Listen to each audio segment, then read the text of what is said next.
Hey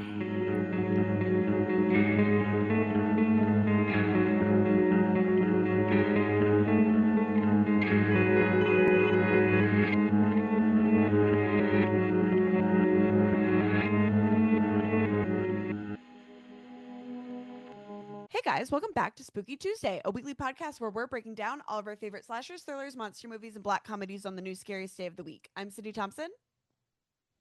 I'm Monica Height. And I'm Chelsea Duff. And this week, what is that? And I'm Chelsea Duff. I was like, why are we laughing? You just like said a it long so pause, much. and I like really announced it, and I like had forgotten to adjust my frame before beginning. You just seemed a little panicked about it, and I thought it was funny. Anyway, Sydney, continue. Well, I was just gonna say, like One Direction, you might not be able to drag me down, but you can drag me to hell. I'm so glad that's the way you introduced it. No, it's good. Why have I talked It's about One good. Direction like 5 times today? I think about One Direction 5 times every day. One Directioner for life. Sure. I saw 5 Seconds of Summer on Saturday, so Which is very close to that the same feels thing. relevant. That feels relevant. It Feels worth mentioning. It's American bootleg One Direction, so there you go. Aren't they Australian? Or New Zealand? Yeah.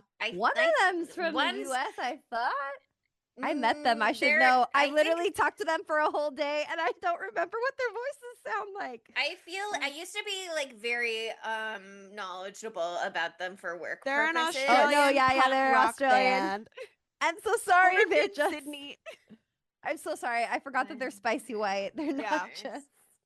They're crazy white. Callum Hood. I thought that he was no, I guess she's from. Why would he be from New Zealand if the rest of them are from Australia? I don't know. He's Australian. Oh, well.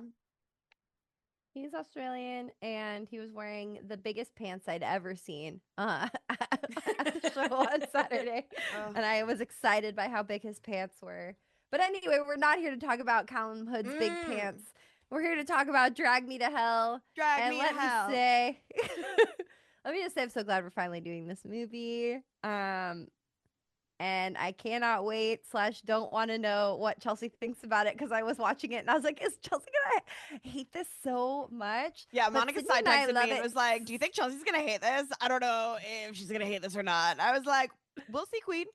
There's some things in it that I'm sure that you would hate, and anyone would hate the amount of things that are bodily fluids that go into this poor bitch's mouth. But did hate that, yeah. That's the sort of the name of the game with this movie. And it's so Sam Raimi, it hurts. It's so a movie by him. It's so funny. It's just bizarre to see it in a modern context. I love that it's a PG-13 movie also. Sometimes like PG-13 horror to me is so funny always.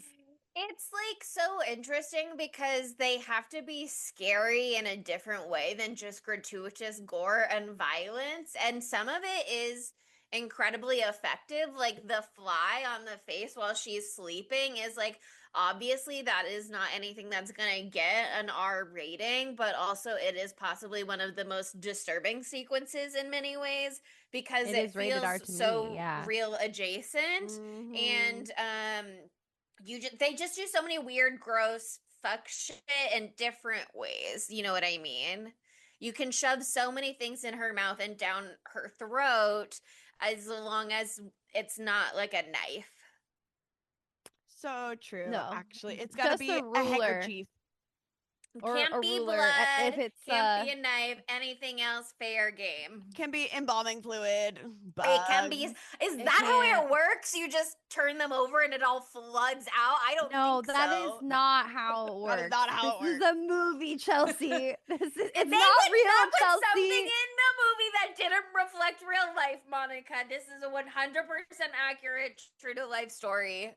Yeah, it is true to life, and so you should never do anything that is morally wrong to get ahead in your banking business, okay? And that's important, and I hope you take that home with you so this shit doesn't happen to you. Well, it feels... You go. Oh, I was going to say, If you haven't seen this movie in the last 16 years, I cannot believe that it's been 16 years since I graduated high school, which is like, ooh, Monica gonna got be a drunk for this delivery. episode. Okay, cocktail. Ooh, and the cock. Come back, I didn't see him. Yeah. Adam, come back and Adam, give us come back. I kisses. looked away. Come back 1 second. Give and us then those Say we'll- hi to kissy. Chelsea. Hi. Thank you. Thank you. That's what we wanted. We Okay, wanted our thank you. own Hey, kissies. Hey, yeah, we each wanted kissy. Yeah. One more for Sydney, please. Yeah. Oh my Ooh. god. Oh. This is gonna stay in the episode. Oh, yeah, we're not cutting this out. Sydney Yeah, just so didn't you guys get her know- kiss. I called dibs on that first one. Sorry, Sydney. I Sydney got didn't ask. No. So Yeah, you gotta ask. She knew that. That's what he knew. Okay. Just so you know, my fiance's caked up. Anyway, Sydney, Yeah. what are you gonna say? oh, back to the movie, I guess. Back to the movie. We got distracted by cake. Back to the IMDb logline of this movie. It's relatively short and it's fine. And that is, an ambitious loan officer must find a way to shatter a curse that threatens her soul with damnation. And like, it should be. that's right. It it. should be simple. I It should think be it's simple. so They interesting can't tell you that they how were much like, mouth stuff happens. They can't Right? tell you. have They can't let to- you know. Here's the important information. She's trying to break a curse that's threatening her life and her soul. She's a bank loan giver. That's what you need to know. She's Her ambitious. job- Look, her job is important to the plot within the Yeah. construction of how they come into be in contact with each other. I don't know that that would be my advertising for the movie. She's a bank loan teller. But you know what? It is People crucial want to to her. get into the POV of a bank loan officer. Okay, Yeah, It's yeah, something that's that where it's people. at. And They it's like feel that is really such a connected. wide market that is not getting tapped into. Is like bank loan tellers are not seeing themselves on screen that much, and it's like where are the Especially movies for them? a female bank loan officer from you a know? farm. It's like From a anybody has farm, been in the that pork position. queen. The pork queen. I can't say. I shouldn't say this yet. I'm gonna say it at the beginning. I'm saying the beginning because I don't want to talk about it ever again. I read this article and that was like, it wasn't an article. It was like a fan theory, and it was like, did you know this movie is all an analogy for anorexia? And I was That way like, there's no, a- it's not. I was gonna say All that's about- bulimia. I was like, is that why there's so much vomiting? And I Yeah, go, he's no, that's gonna bulimia. say bulimia. I know. and I know. stuffing It would be. It fingers would and make such more down your sense throat. for bulimia, but this said Well, they can anorexia. sometimes, things go together. True. Yeah, but Equivalent of I'm interested in a thoughtful, smart, respectful perspective on that take potentially. there's like some stuff in there. There is the oral fixation of the movie itself, which isn't necessarily tied to that, but it's the mouth and eating. That's part of it. And And it's then there like- is a lot of like fat phobic shit happening. in Yeah. this Yeah. movie. And the also restriction farm-phobic of it as well. True. Yes! But Sydney, I'm so sorry. I feel like they're coming for her like southern roots, and I was like, let her live her life. I was like, from her- damn, she- can a bitch catch an FFA vibe? dude, I know, and also like, join the 4-H club. See? yeah, Had to It's go so- back to that's my what's- Goodbye Earl lyrics for that for a second.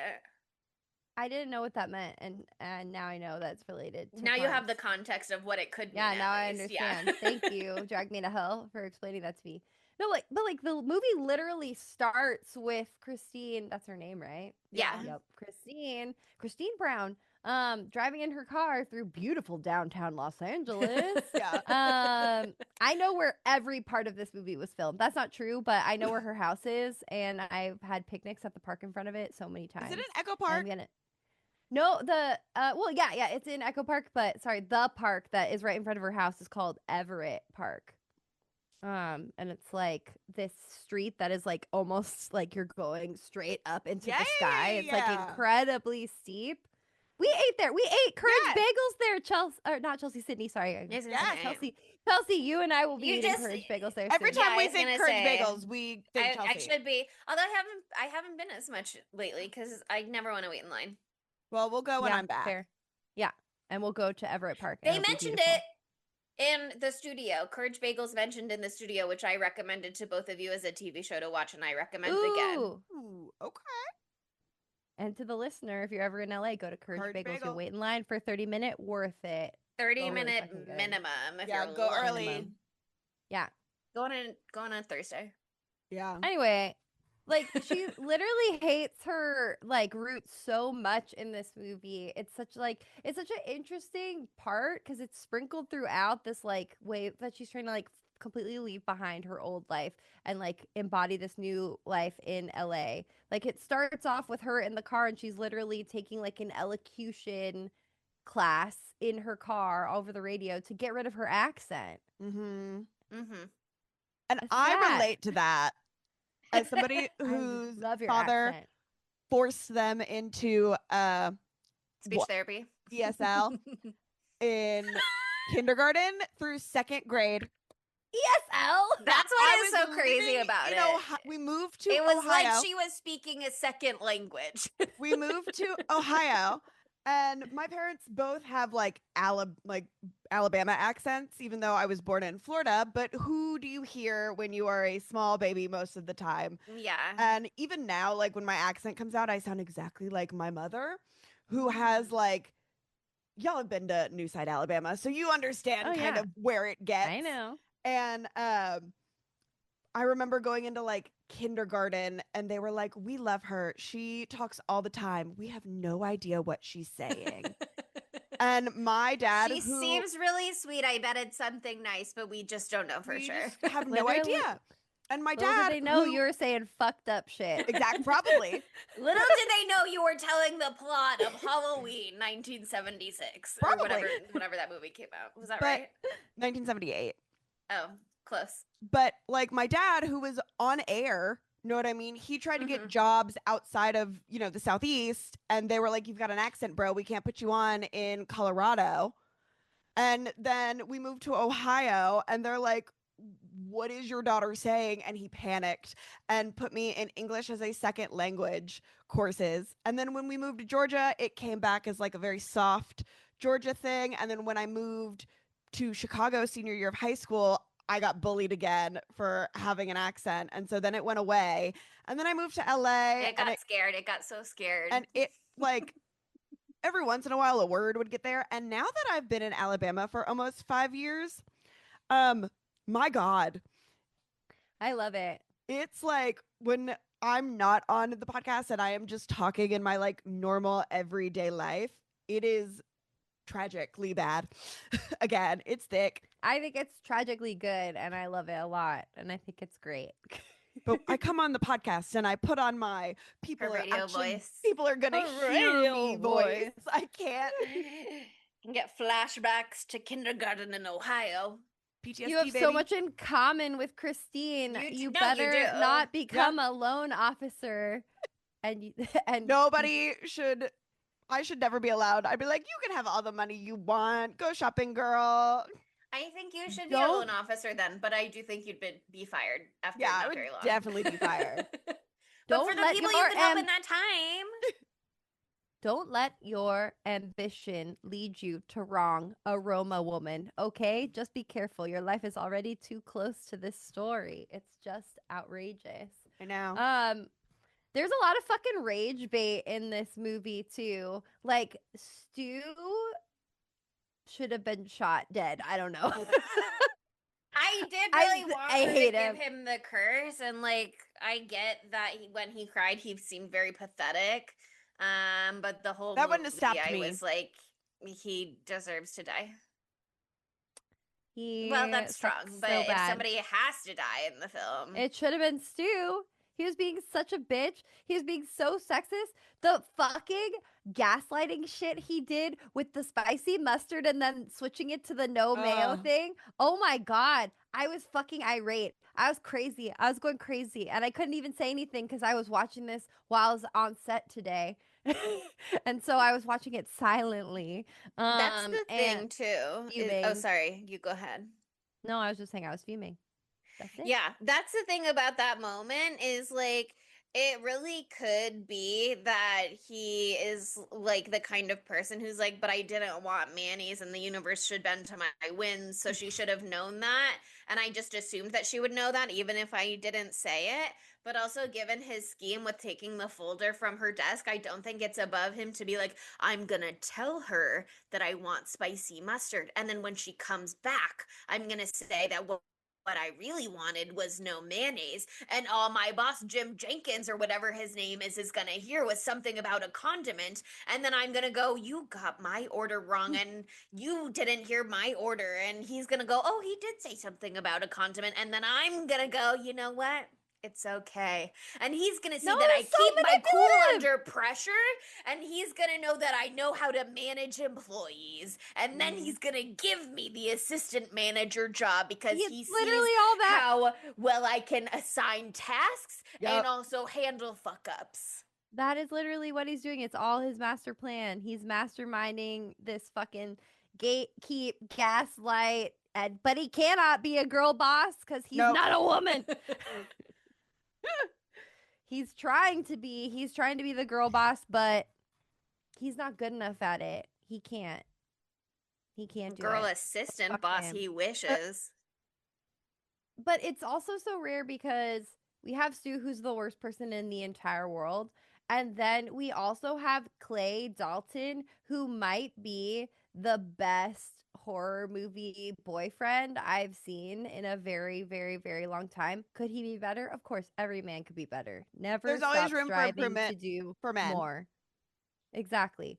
But this is the exact thing that we always say. Specifically, we said a lot of this shit with the paranormal activity episode. Sydney says this every day to her boyfriend and Correct. today specifically. But like, this is the perfect example where like I've always said like, if you don't believe me, if you don't necessarily understand what I'm saying, at least believe me enough to like help me try to figure it out. Like, I don't think Clay understands what's happening this entire movie. He definitely doesn't, but he still knows that whatever's happening is important to the person that he loves. And so he's still gonna like support her in any way to like make sure she feels like she has the tools to feel safe, even if he doesn't really understand what's going on. And that is beautiful. He I love knows it. that she's going through some shit. He just doesn't know what. Yeah. And he's like, I'm still gonna fucking support her. Yes, but I do think, and again, even in my notes, I was like, I can't tell how much this is just Justin Long, other movie character energy leaking in because so he often he plays those characters that's such a douchebag all the asshole bad time. boyfriend, disregarding husband, kind of like he just does that constantly, especially in horror movies.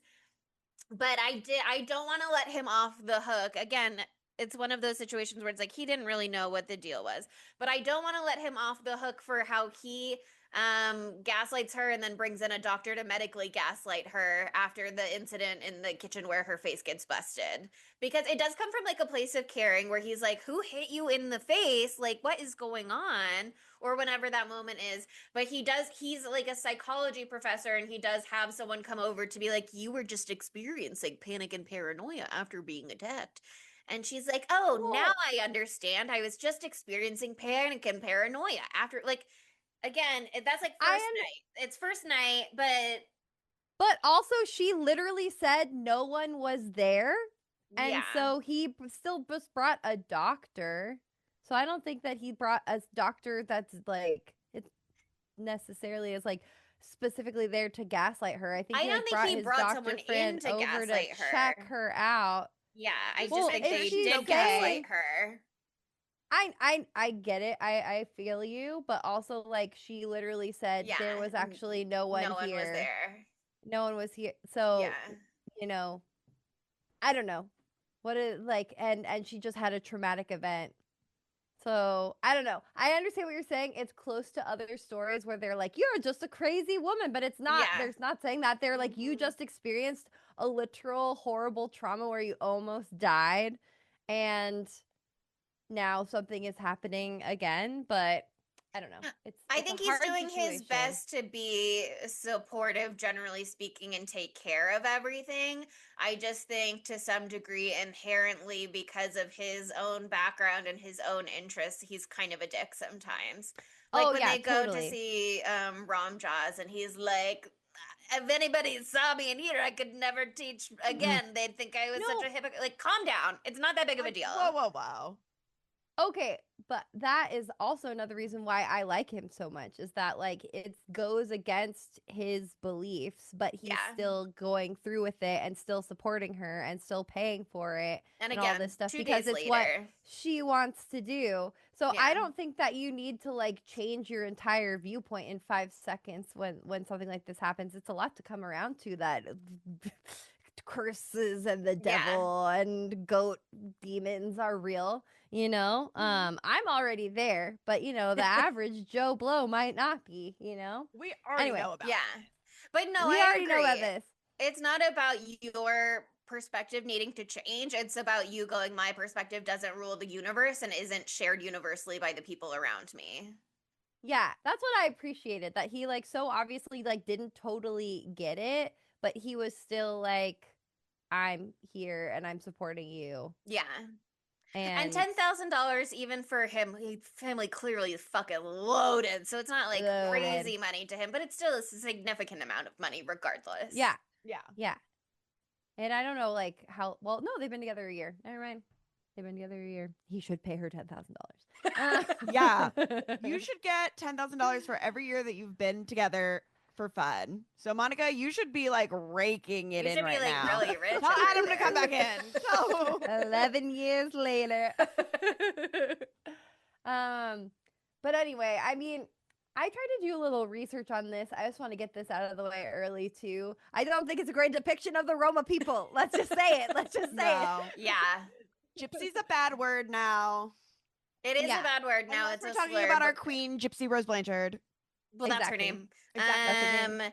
But this is very much a quote unquote gypsy curse movie, is what it is. Yeah, It just is it like right down the literally middle on that. is. Like the movie originally, this was written with by Sam Raimi and his brother Ivan Raimi. And they wrote it actually in the 1990s. So back like, not too far after Evil Dead. But then I read this whole article where Sam Raimi was going on and on about how he wanted to try all these different genres before he came back to horror. Cause like I didn't realize that he like really like left horror after Evil Dead and Army of Darkness and all of that. He like, had to go do Spider-Man movies. well, okay, that was the 2000s, honey. There was the whole 90s. He did all this other shit in the 90s that I've never seen. I don't want to be looking at his producer creds because that's going to show a shit ton of horror. Not his acting creds either. I don't care about that. I do care about that. I think it's interesting that he's been an actor as well. But yeah, he did a bunch of different stuff.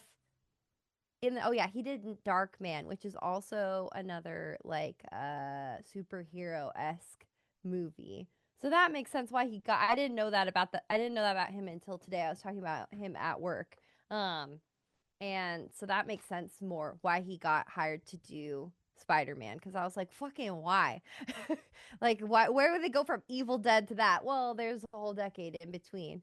But yeah, he went all over the map and did all these Spider-Man movies and all of that. And then Drag Me to Hell is like literally his first return to the genre since then. And so they wrote it way back in the day, and it makes so much sense to me that this story was written in the 90s. Like that makes so much sense. And it's also like lightly, it was supposed to be called The Curse, and it was also like lightly like a retelling of like several other properties where the exact same thing happened. And apparently Bruce Campbell was going to be in this one as well. Oh yeah, it was a loose remake of Curse of the Demons, which is a 1957 film that has a super similar vibe. And there's also an episode of Happy Days called The Evil Eye that came out in 76, and it's super super similar to this as well.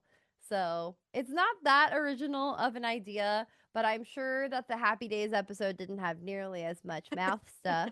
And it wasn't How nearly could as it? This was at ridiculous. maximum mouth stuff. So much mouth stuff. So much mouth stuff. It starts off right at the beginning. The fucking teeth. She takes all her teeth out of her Yeah, mouth all of the so she can sound suck on the effects. sucker.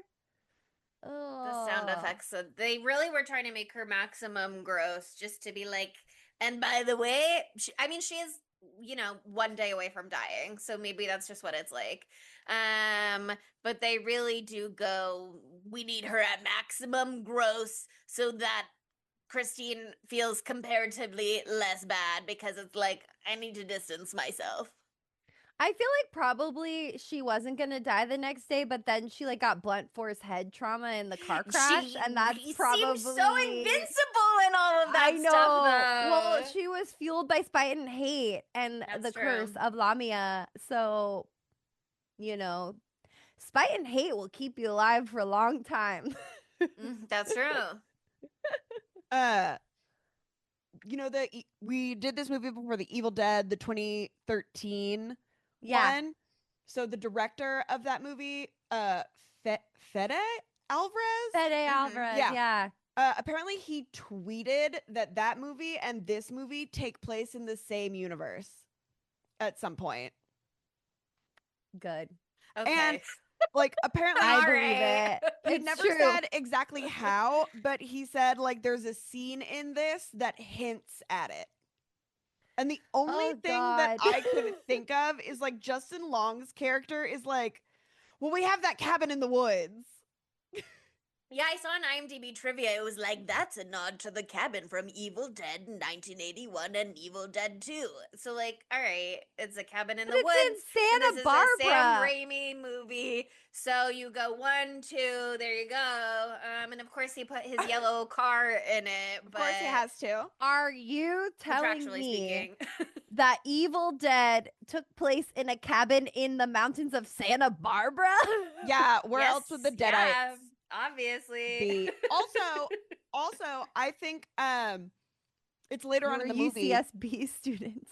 But when they're sitting around the table and the lady's little like friend guy who like brings out the goat, when he gets possessed, he kind of gives like Deadite vibes a little bit. Oh yeah, like the possession does feel a little bit right like that. Yeah. No, and I obviously just there's a moment where that she like hand up comes out of the grave, but yeah, and the last like things where her hands are up and then it like goes back in. But it was a PG-13 movie, so they couldn't put anything between her legs in this movie.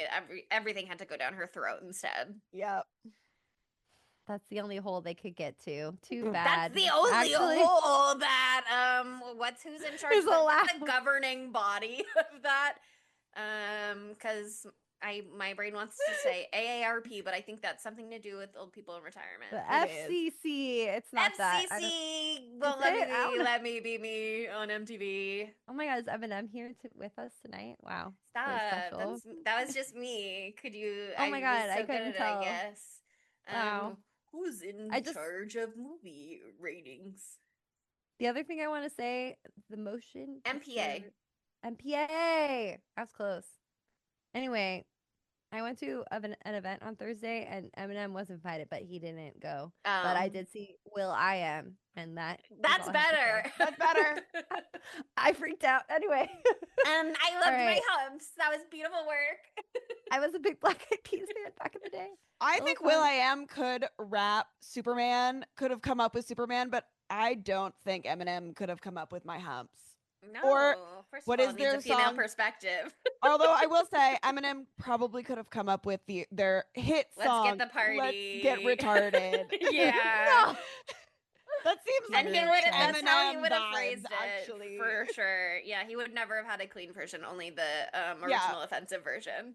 Correct. I just want to say that in case you're confused as to why we're not talking about the movie, what we're doing now is embodying the vibes of the film, because this I think is very indicative it's of the word association. Psychology loves that. Clay would be happy that we're doing this. The slapstick nature of the film.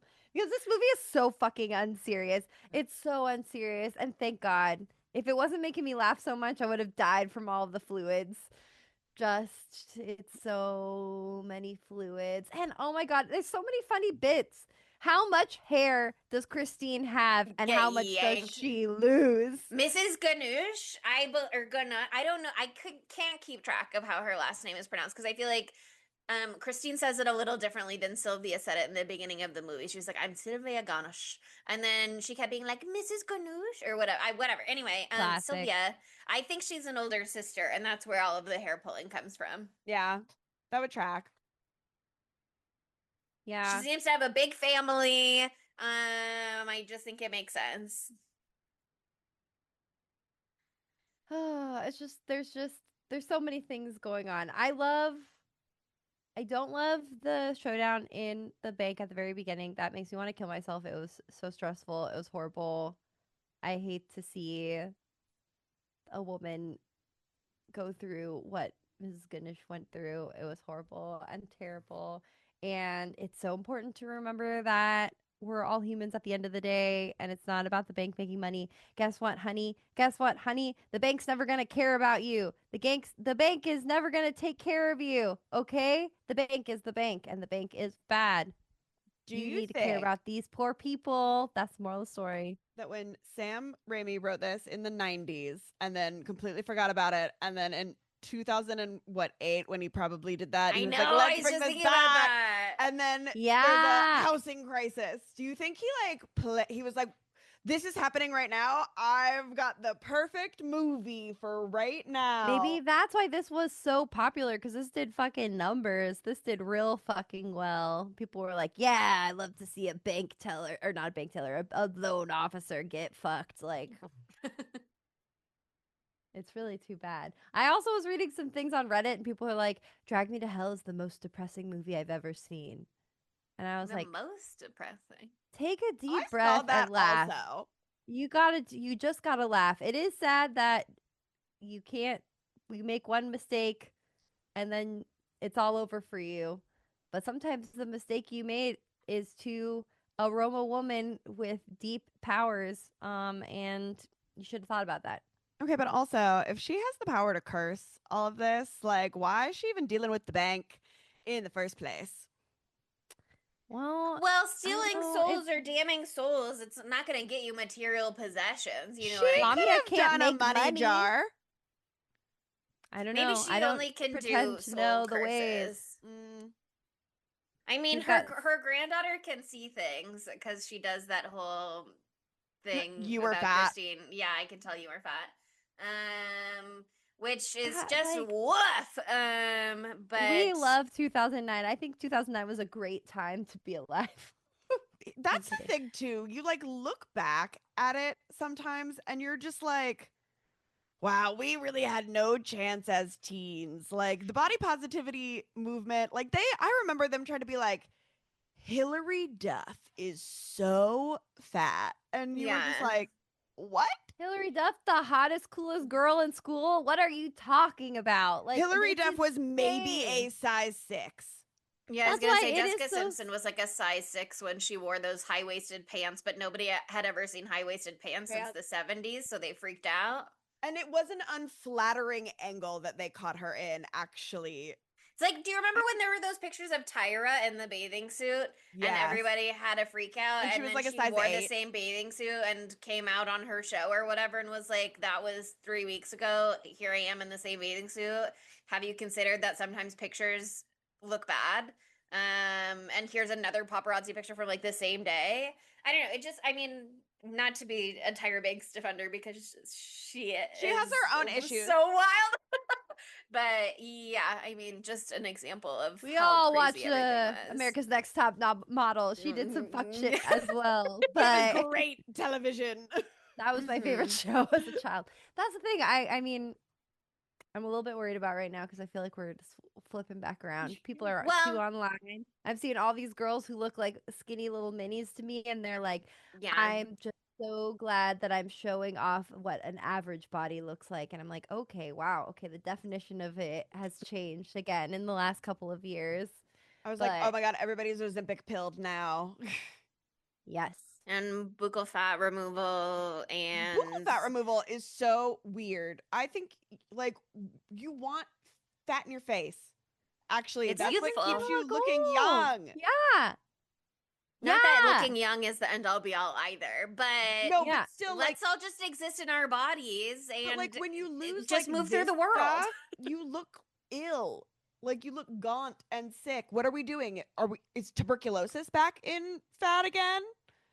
Tim Tapeworms. Burton. The Tim Burton. Everybody's Tim Burton build. Right. Wednesday, season 2, part 2 just came out. No one knows what to do. Ugh. Anyway, okay, back to the movie. I did think Sorry. it was interesting the way that they handled that storyline though, because I don't think that it was really included in the movie with any particular judgment per se. Like it What didn't the the fat stuff. pork queen? Okay, yeah. Yeah, I mean I don't it is The pork not queen. ideal that they were being like she was a little porker at the pork queen fair at the or whatever it was called, but I am open to a world in which there is a fair for farmer stuff that's called the pork fair or whatever. Like that makes sense in the universe or whatever. I don't know. It's not ideal in the way that they handle it, but I never particularly felt like it felt like interesting color for her character in some ways on a second watch. But at the same, I only got to watch this once this time around. But like, I also just feel like every chance when Sam could make a joke at Sam and Ivan Raimi, like they had a chance to make a joke or to make something silly, they're taking it. So they're like, "What's the like silliest weird like?" Everything was like tongue in cheek, like it's the pork queen. Like it didn't need to be called that. Like everything was ridiculous. Like every moment of this was so ridiculous. Like I don't know, this really reminds me of Malignant. This feels like Malignant and this movie are shaking hands. And if I had seen, I think I saw Malignant before I saw this. I'm not exactly sure what the timeline of events was because I never saw this when it came out. I only saw it for the first time a couple of years ago. But like it feels like to me like every choice was an intentional choice to make this like not necessarily camp, but like as ridiculous as possible. Like the acting in the opening scene, the beginning, the flashback, acting all throughout of the that entire is movie. fucking the ridiculous. line readings are wild sometimes. Yeah. The writing itself is so stupid. It's so stupid the way that they talk. It doesn't make sense. But like because all of it is like that and every choice is so preposterous, to me it feels like all of it was intentional instead of this just being like a bad movie. Like I feel like they're just like let's make something fucking That's the tone. silly and ridiculous and that's the tone. And so that's why it worked for me because it was so comprehensively ridiculous. Like it was if it was just like little parts of it, it was so every part of it was so ridiculous that it felt like it worked, like it meshed for me at Well, least. that's what I think is interesting about the fat storyline. Not to stay on this so much, but especially it's once okay. you said the eating disorder stuff, it's like I don't think they handled it with sensitivity per se, but it almost feels like it was approached from like a neutral standpoint where it's like she used to be fat and she used to live on a farm and now everything about her is trying to conform to this specific ideal and restrict herself and be what other people want her to be or be what will please other people. And the one time that she decides, fuck it, I'm doing something for me. Sorry to this woman who is going to get her house foreclosed on and get kicked onto the street. That's not ideal for her. Bummer for her. But this one single time, I'm going to be ambitious and choose something for myself instead of restricting myself. And then she gets hit with a curse that damns her soul to hell. Like, that feels like a very interesting perspective, especially because in the beginning of the movie, you see her like walk by the cupcake shop and look longingly inside, but keep it pushing.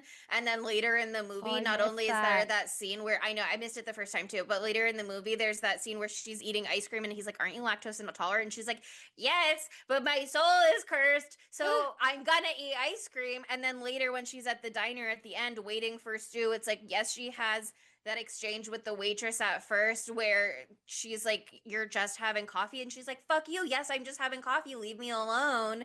But after she looks around at all of the people there and decides none of them are worthy of being damned to hell and that maybe Stu is gonna have to be her victim, it cuts back to her and she's eaten a whole ice cream sundae and she's like, "Another one." Like, she is just like, I think it's an interesting way to show her losing her sense of control over her world, where she thought, if I can just be XYZ enough, then I will be happy and successful and get what I want.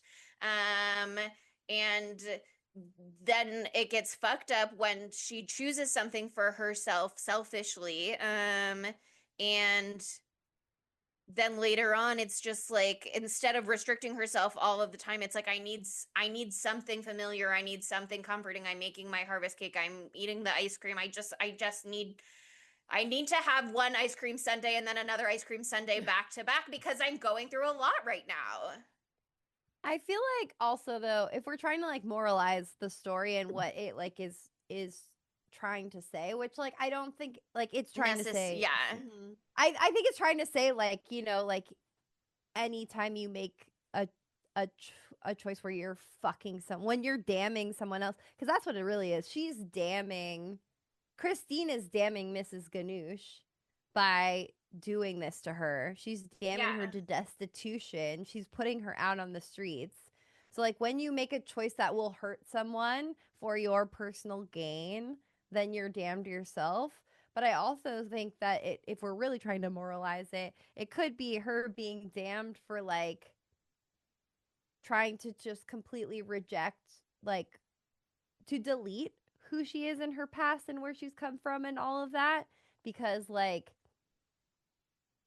you know, you're allowed to feel shame about parts of your life, you're allowed to not love where you came from, you're allowed to reinvent yourself over and over again, of course, but like her hatred towards that space, you know, and her trying to move away from herself in a way, like her truth and her like pureness, where she's seems to be in this work environment like somebody who like is sweet and is trying to help people, but now she has to be cutthroat if she wants to get this promotion and look good and be a high powered bitch so she can impress Clay's family because they're fancy rich people and she doesn't want them to think of her as like I'm just using a farm girl. scare quotes, just a farm girl, just a bank teller, which is different than a loan officer, which is there's scare quotes about those are all great jobs, like so it's like her kind of like turning away from herself and like being not herself and making this choice, and she's being punished for that. But either way, it's fucking sucks because like everyone who is human will make a horrible mistake at one point in their life or make a big mistake that has ramifications, and it just or a sucks that selfish choice or a selfish choice, and it's hard to watch someone who seems for the most part someone who's relatable, somebody who she's a cutie patootie, you know, you understand what she's going through and why she makes the choice that she makes, and the fact that like she's just fucked and there's nothing you can do and there is no happy ending and there is no escape from this. It's hard, it sucks. Sometimes there are just like no turning back from a mistake that's made, and it's not doesn't seem fair. I don't know. So I think that's why the movie is like a little bit is effective too, because it is so like it's kind of a gut punch at the end where you're just like, "Oh fuck, like I liked her." But it's not that type of movie, you know? It's just going to be bad. You went on this whole journey and it's just exactly how you thought it was going to turn out. It's just or not how you thought it was going to turn out. Your protagonist is fucked. Yeah. She's fucked. Well, that's you guys were wondering if I liked the movie or not, and that is one thing that I think is very interesting about this movie is it has very impressive construction. Is like the way everything is built together, I think works really well and is well done and smart. Like they really position her in the beginning and make it clear that it's like this may be the only way that she can get the promotion that she wants, but this is not life or death for her. She's not going to lose her job. Her boss makes it really clear this is your call. She's putting a rock in a hard place between two things that she wants, to help somebody versus get a promotion. But it's not like she's being punished. I mean, you can argue about whether or not the punishment fits the crime, but it is clear that she is making a choice very clearly. She makes the wrong choice. Because she tries to go to her boss and get him to be the one who says no, so that it doesn't have to be her. Or say yes. I mean, I'm sure she's hoping that he'll just say yes. But she wants him to be the bad guy, and he makes it really clear to her, it's your call. You can make whatever call, but it's going to tell me something about the kind of employee that you're going to be at this branch, and what roles you'll be suited to. And she's ensuring that she won't get the job if she does what is the right thing. Yeah, exactly. And it does already seem like the cards are stacked against her. Like, we've already met Stu at that point. We already had the whole lunch kerfuffle at that point. So we know that it really feels like Stu, even though he's the new guy, has a leg up on her, or at the very least is like truly neck and neck with her. I kind of came in at the beginning of the movie being like, she's literally never going to get this promotion. But then by the end of the movie, I guess I was like, well, maybe there was a world in which it could have been her. I'm willing to extend my belief to that on a second rewatch. But they make it really clear that it is 100% her call, and she makes the decision. And I think it's not that that her decision is that Mrs. Ganush is gonna be kicked out of her home and foreclosed on. It's that she is sacrificing this woman and her life and her home of 30 years and all of her belongings for a promotion. It's just like putting them on the scales next to each other is what is truly the damning element of it. Yeah. Not that Mrs. Ganush knows that, but she's valuing a promotion over this woman's like entire life. Mm-hmm. Yeah. I'm willing to sacrifice your whole life and world and home. And history, like everything. Yeah. And I mean, you can understand how she justifies it to herself, because they have that conversation where she's trying to be like, couldn't you go live with your granddaughter? Like, isn't this maybe not gonna be you're living on the streets after this? Like, aren't there other options? Not that a bank teller is really gonna be like, here are the social services available to you. But she's being like, couldn't you live with your granddaughter? Or aren't there assisted living homes? Yeah, that's just gonna be such an easy process. So fun. Yeah, that's famously so money. direct. Yeah, whatever. And I mean, you can have your own judgments of Mrs. Ganush and her being like, I would not burden my granddaughter with that, so I'm not doing that. That's not an option to me. And it's like, whatever, have your own feelings about that. And you can argue about whether I have my thoughts about like her as a person that we can discuss at some point. Ganush. Yeah. I mean, she's not a great person because she's literally she's been wronged, and then she's damning someone to endless time in hell. Yeah. Like that's not the right choice either. Yeah. But she's the powerful witchy woman, and so I'm not gonna say anything about what she did because I don't want to get hit with the next curse. Okay, there's also she's dead now, so it's fine. That's so I don't true. know. Now she's been dead for 16 years. If you can curse a soul, the soul's still around. I'm not trying to fuck with it. Well, I think there's one really little interesting detail where Christina's not at her desk after she goes to talk to her boss, where she like looks back over, the camera looks back over, and you see that Mrs. Ganush is like literally emptying the whole candy bowl into her purse. And I can come up with all kinds of different justifications for that, which is one of them is like, I bet girl hungry. You know what I mean? She let a little candy. I bet she hungry because she's clearly having financial issues, and maybe hard candy that you suck on until it dissolves is an easy thing to eat when you have dentures. I don't know, blah, blah, blah, whatever. Or you can be like, she's being greedy, she's taking all of the candy that's there for everybody. And she's so petty and vindictive that she's willing to damn someone to hell because they didn't give her a loan extension after she's already had 2 loan extensions. And I don't know, there's so many different ways that you can come at it. But I think that really is the thing. It's just like the balance of the scales. It's like this woman's whole life versus my promotion. She's not even going to be like fired necessarily. It's like you just won't get your she's not promotion. gonna get fired. She's not gonna get the promotion. But then she won't be able to impress her boyfriend's parents. I know, but she could have impressed them anyway if she just said, my mom's an alcoholic. It turns out that was all that it took. I know. Oh my God. That scene. Jesus Christ. Okay, there's a lot to talk about. I also don't love the depiction of the like mystic seer man guy either, but I do like him as I a like person. him. Yeah. I like him a lot. I'm sure they did something wrong, but I like him a lot. He's did a great job in his role. And I got scared by the jump scare where the little demon pops out. And it reminded me of Strange Darling. Anyway, moving on. But yeah, I think that what was I trying to get at? Oh my God, the fucking cat shit. Sorry, we have to talk about it for 5 seconds. That cat was so cute. The cat was so cute. The cat was so cute, but like, here's the thing, girl, you could have gotten a chicken.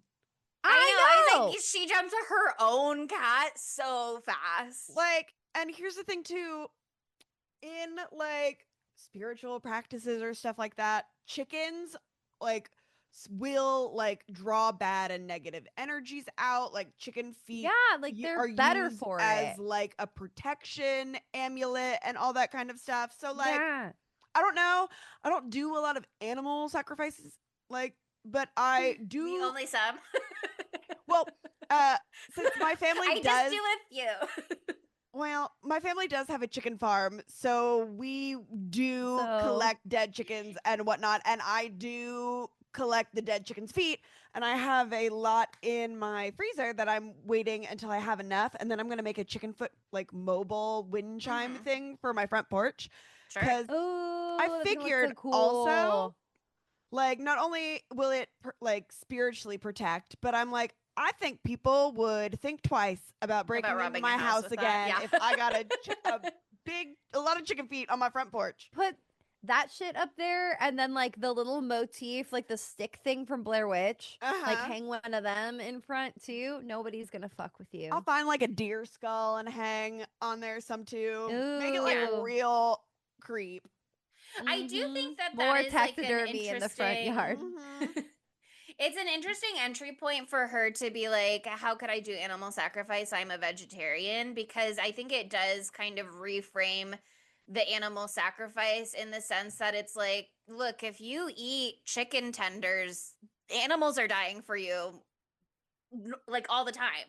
Like, just because it's being done somewhere far away out of your sight doesn't mean that you aren't responsible for animal death. And sometimes it's going to be wasteful animal death. And I think if you're somebody who eats meat, and I am, that is a reality that you have to be aware of and contend with and come to terms with sometimes. Is the fact that just because it is like sanitary to you in your life doesn't mean that it is not happening. But your own cat, it's such a jump. Your own cat. Your own cat. Who's a kitten. Like, that's a little baby. So tiny. Little baby. And then she has like no remorse afterwards and is super weird about it. I know she's going through a lot. I know you have a cat, right? Yeah, I had a cat. What do you mean had? Does something happen? You know how cats are. Like, you know, they come and they go. They come and they go. Know? Okay. Like, no emotion. Just psychotic. Like, oh my God.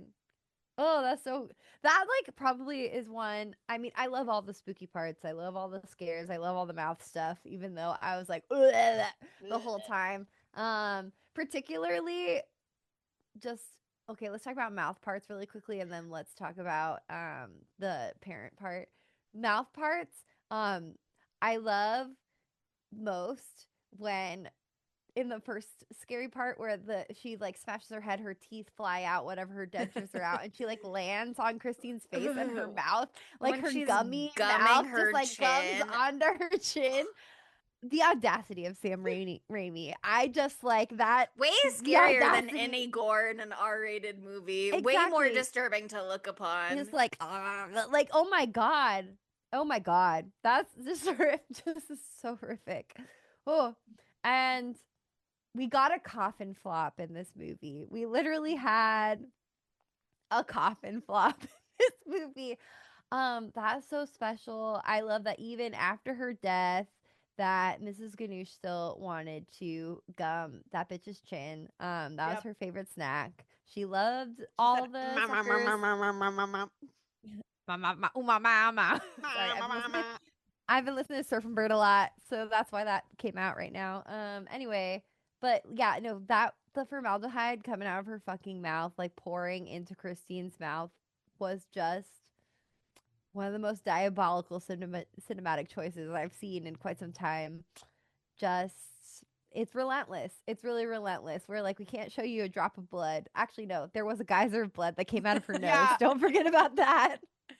I thought about doing a little nosebleed for recording this episode, and then I was like, honestly, if you can't be spraying geyser, then what's the point? That was a great nose. As somebody who gets nosebleeds like quite frequently, actually, and just like random ones, that was a great nosebleed. Is that accurate? Is that how it is? Yeah, actually, it like it doesn't go down. That would make too much sense. It goes out. No. Yeah, like every time you get a nosebleed, you burst an artery, right? And it's just like. Although sometimes I do get like really aggressive nosebleeds that do just go like flood out of my nose. It's always out of this nostril. That's every crazy. Time. I'm so sorry. Your dogs are doing something cute behind you, by the way. There's they like are some cute playing. dog action happening. Other mouth so you're getting yanked around for a minute there. Yeah. I don't care about the scarf going down the throat, but I did like it when she caught it with her. Yeah. The scarf going down the throat was so funny though, because you're just like, okay, it's really gonna go through the grate of the front of her car and then shoot out her AC. It's a mystical, magical scarf possessed by Mrs. Ganoush. I was like, oh, you're gonna rip it in half, and if you step on it, that's gonna kill it. That's gonna kill it. That's what I couldn't believe. Now you're making 6 scarves that are even more easily able to force their way down your throat. They're even smaller now. But yeah, it killed it. It killed it and it died. So I guess killed it. Good. I think the maggots in her mouth in that one. The dream, was it the dream? Yeah, that was gross. It's just all mouth stuff, literally this entire. It's literally all the whole fucking arm in her. Yeah. When she stabs Mrs. Ganoush with the ruler? Why does she have a ruler in her That's car? one of my discussion questions is why did she bring that whole bin home with her? She doesn't have a stapler at home? Like, I'm glad she had I would have brought it with me. The stapler in that fight is iconic, and her eye getting stapled shut. Yeah, it's very fun. They're doing fun stuff with it, but it looks like she got fired and had to clear out her desk. I know. Here's the thing, though. She shouldn't get this job. She's stealing office supplies from the office. If I'm cleaning out my desk, I'm stealing from the company. So sorry. All this office supplies, mine now. Buy a new stapler, bitch. You can afford it. I can't anymore. Yeah. Yeah, I mean, she has to take that folder home and finish it overnight, which she said she'd love to do. So it's like she has work to do. But that boss should have been giving her time off to work through all of this and workers' compensation for getting beat up in the parking lot. And I don't know, maybe the culture was different in 2009. I am willing to believe that. But like, that was crazy to me that she just shows up for work the next day. I mean, I believe that she would do it. She would be like, I have to show I'm a good employee. But they should be like, go home, girl. What the fuck are you doing? They should have to give her the promotion just out of emotional distress to keep her happy instead of filing a lawsuit. Exactly. Like, he put her in the situation that precipitated that. Just saying, even though it was her choice. Can we talk about the fight scene between Christine and, Miss Ganoush in the parking deck? Her farm Dude. girl comes out sometimes where she's like trying to be a nice city girl who lives by the rules. And then sometimes her farm girl who had to do things for herself because of her alcoholic mother comes out and she's like, I beat you, you old bitch. Yeah, she's like so sweet and demure, and then she's just like, "Get fucked, you little Yeah. bitch! I got you. Now you're fucking dead." Like she locked the door. And she's like, like, oh my god, Right? And then, fair. It's you got to be petty sometimes. but like, when she locks herself in and she's like laughing at her, where did she find the cement block or the rock thing that she breaks the window with? Part I of like think a it's curb. like But I still, think it's how'd like she you know break the the curb? stopper. You know the stopper at the front of a parking spot, like that thing. It was like a piece of one of those that might have already been broken. Maybe, make but a it was lot of very Got sense. lucky. convenient. Yeah. Yeah. Well, I'm she's just a very imagining strong her like woman. slithering If it on her wasn't belly. broken, she would have just picked up the whole thing and then thrown it She through was sideways. fueled by Maybe. rage. We Yeah. talked about this. Mm. I loved how her teeth shattered into smithereens to her dentures, and then she had those scary, sharp teeth. Visually stimulating. I don't love that that happened to her. Visually, though, it was stimulating. Um, The way also the floating hanky as she's like looking at the old car, I thought was like very well done, and the jump scare of it like landing on the windshield was well done, and the way it like floated away to slowly reveal that Mrs. Ganesh is in the back seat, I thought was 1,000 times better than doing Mrs. Ganesh jump scare. You know what I mean? Like the slow Yeah. reveal is so eerie, creepy. It was really fun. They had so much fun with the jump scare type scares in this. I don't hate a jump scare. I love it. I actually like a love jump to scare. be I love to be frightened. That's kind of why we're doing this podcast cuz I love to be frightened. I love to be disturbed as well, but I like to go ah cuz I'm very prone to that. And I went ah a lot of times today. A lot of times. Um Okay, can we talk about the parents meeting really quickly and then we can like fast forward to some of the seancey shit because we got to get there.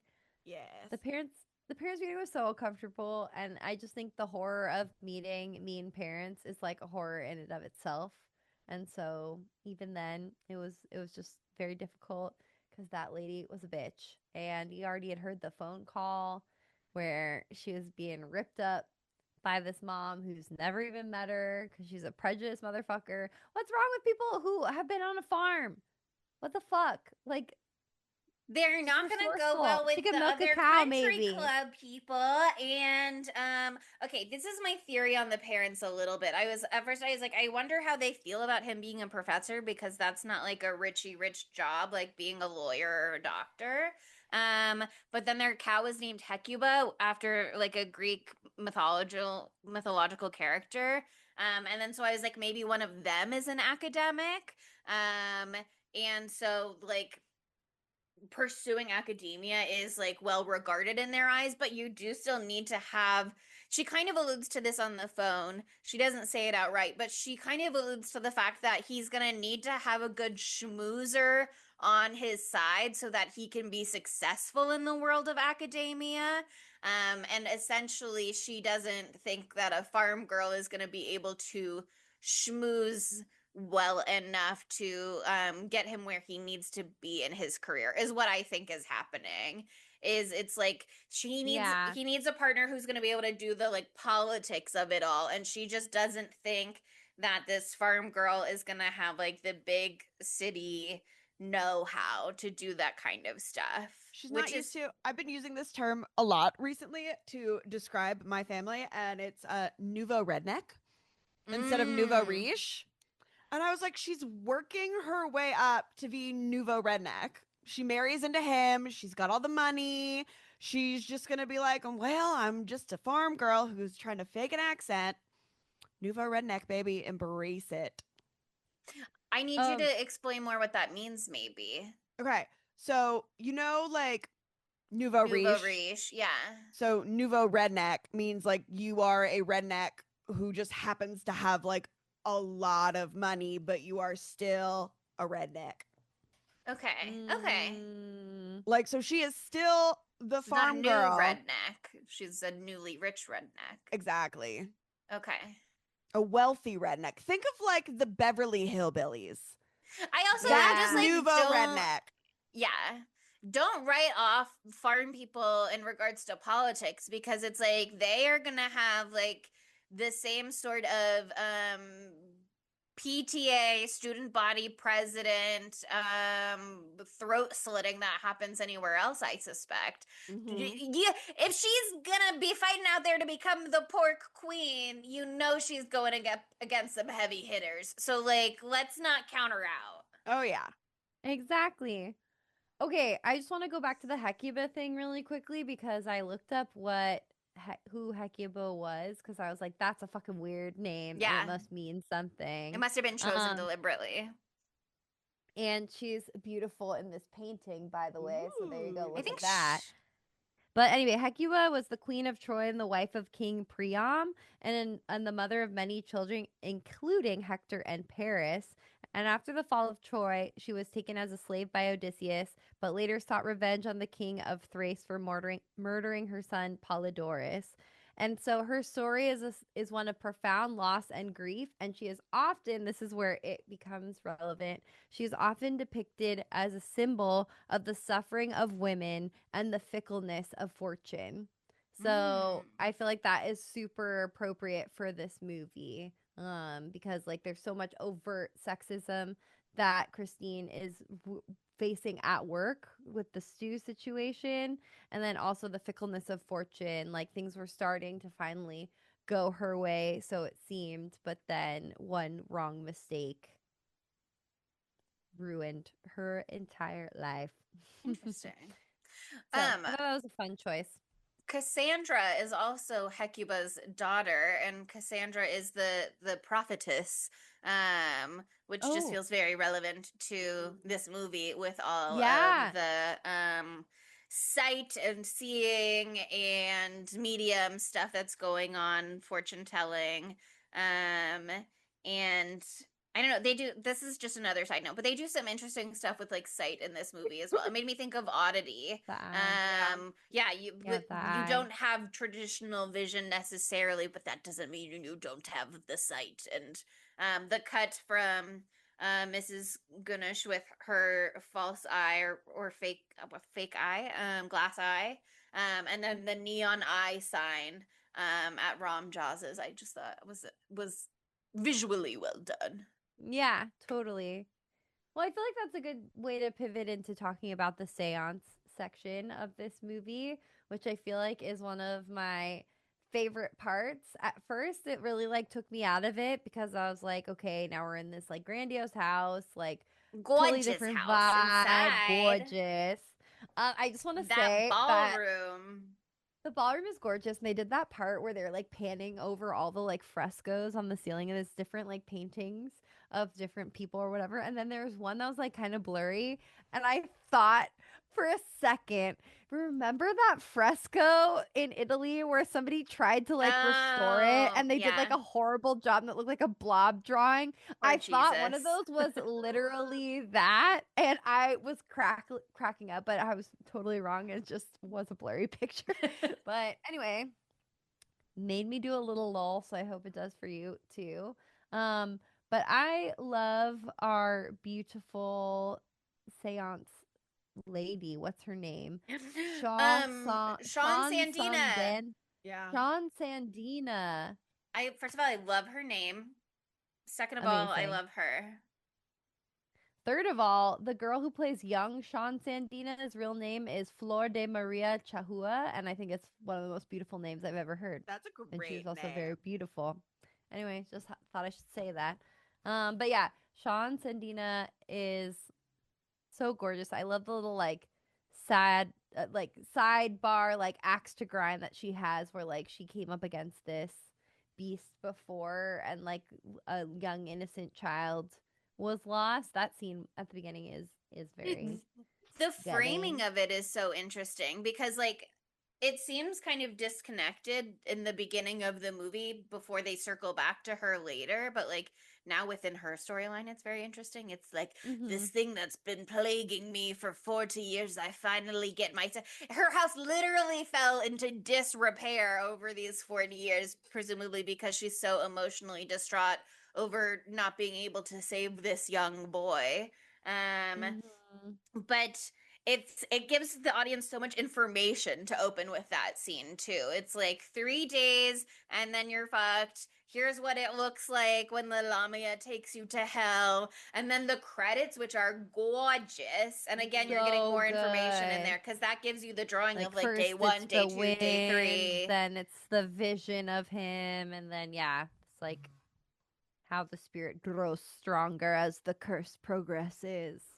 But that book ending so much of the movie is so interesting too. It really puts so much extra weight in the second older Sean Sandina scene that we know like who she is and what her relationship is to this and like why she cares and how much she cares that she wants to take this on instead of it just being like, oh, Ram Joss knows somebody.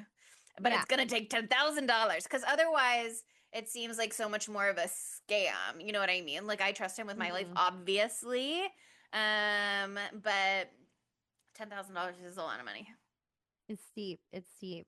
Because it's dangerous and it does end up killing her. So I get why she made her pay a pretty penny. But I just love that scene. I think They had it's to buy the goat super... also. I think that White Phillip must be expensive. Okay, White Yeah. Phillip was incredible. That was my favorite part of the entire movie when the goat gets possessed and gets the little face and The goat starts has And it talking. great talks and it facial bites. expression.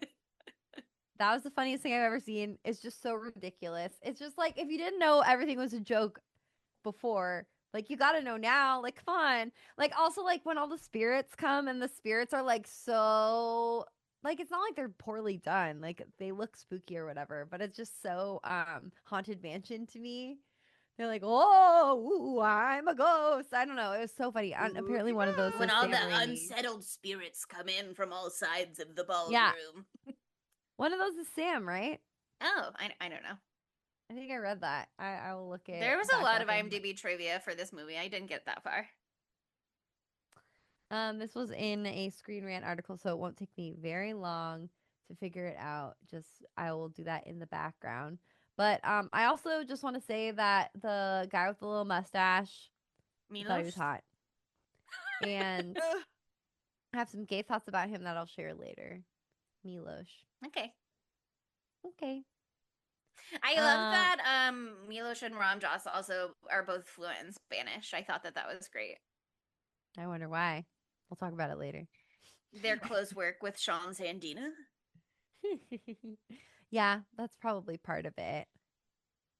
Oh, also, here's something else I want to say. Did you guys see Octavia Spencer? Yes, in the background at the Did you bank. not see her? No? Chelsea! Auburn alumni.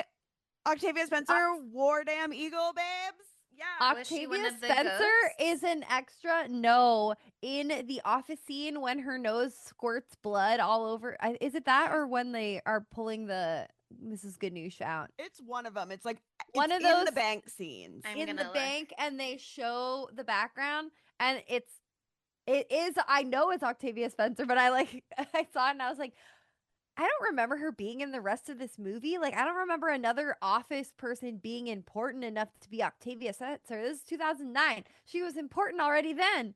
Anyway, no, it was just a cameo for fun times. Oh, I see her.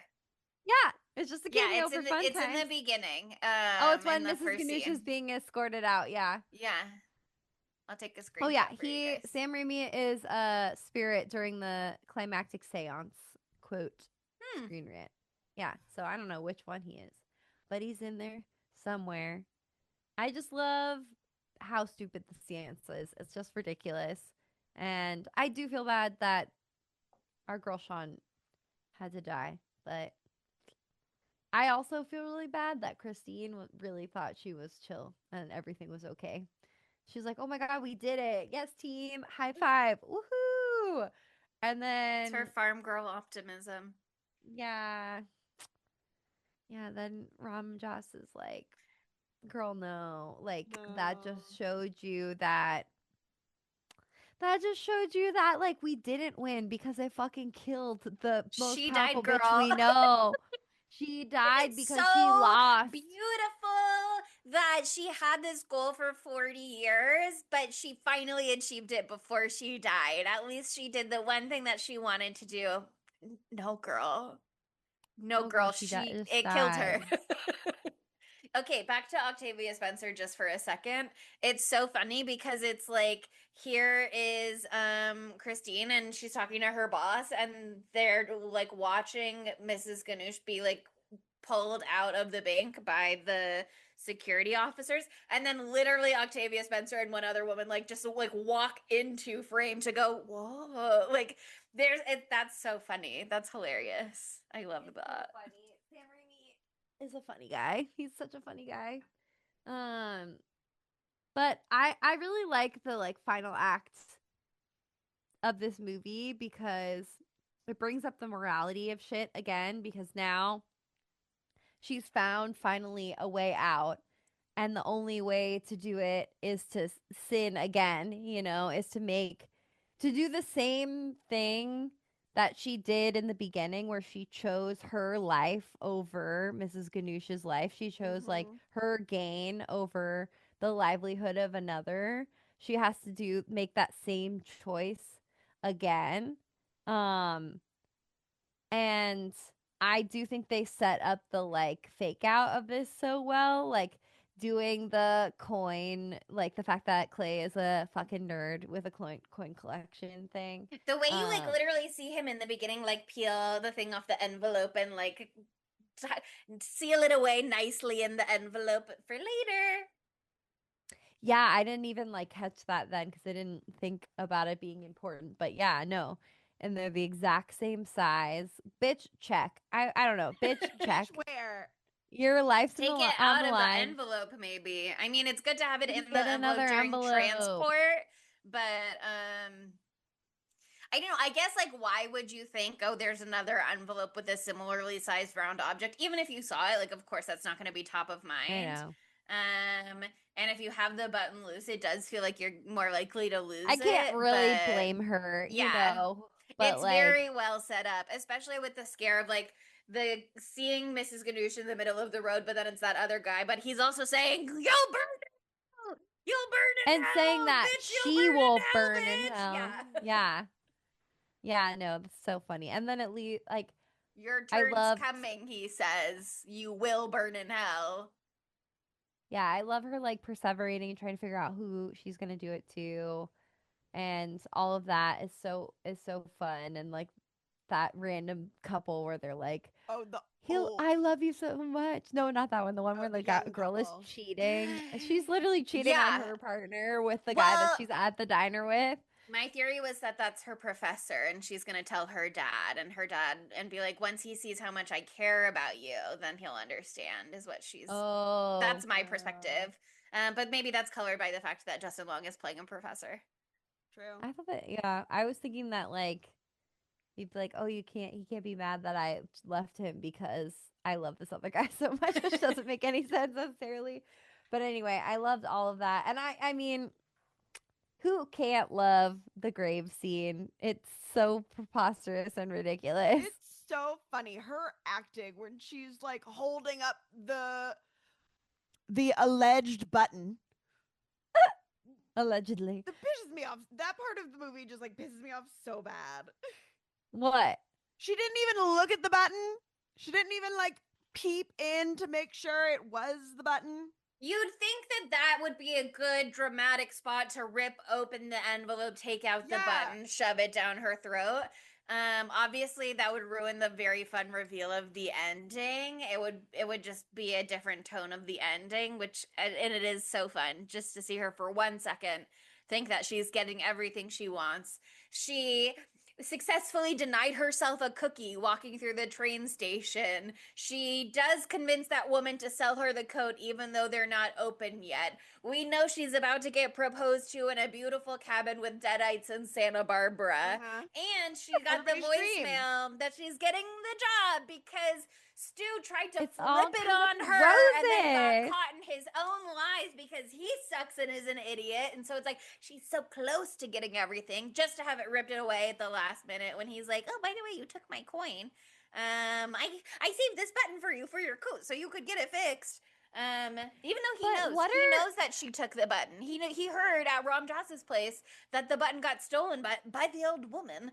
But if she had like ripped it open to take out the button and realized if she had ripped it open in that grave scene and seen that she had the coin, that would have been an entertaining scene to watch as well, I think.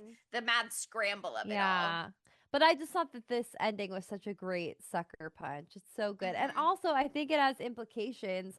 I mean, there was some stuff that I wanted to read about a possible sequel to this movie. So maybe what I'm about to say doesn't make sense if that was the case.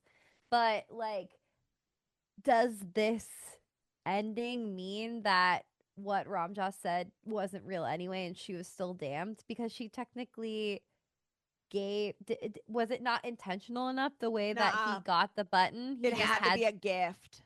It had to be a gift. Okay, so that's why. Okay. Yeah, because for a second I was like, oh my God, is Justin Long about to get pulled into hell? Everybody always, with weapons, everyone was like, oh my God, finally he made it out of a horror movie alive. And so I was like, oh, this must be one of the horror movies where he dies. Something horrible happens to him. He does get traumatized. This would be a traumatic thing to witness. Yeah, and nobody's going to believe you either. Nobody's going to believe you. They're just going to be like, she fell onto the tracks. That must be terrible. You're experiencing paranoia. Yeah, but where's her fucking body? Blah, blah, blah.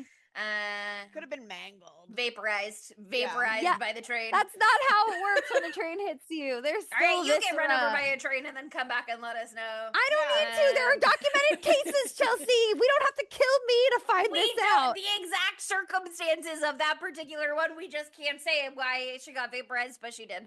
Anyway. Gonna kill me like that. It's a bad way to go.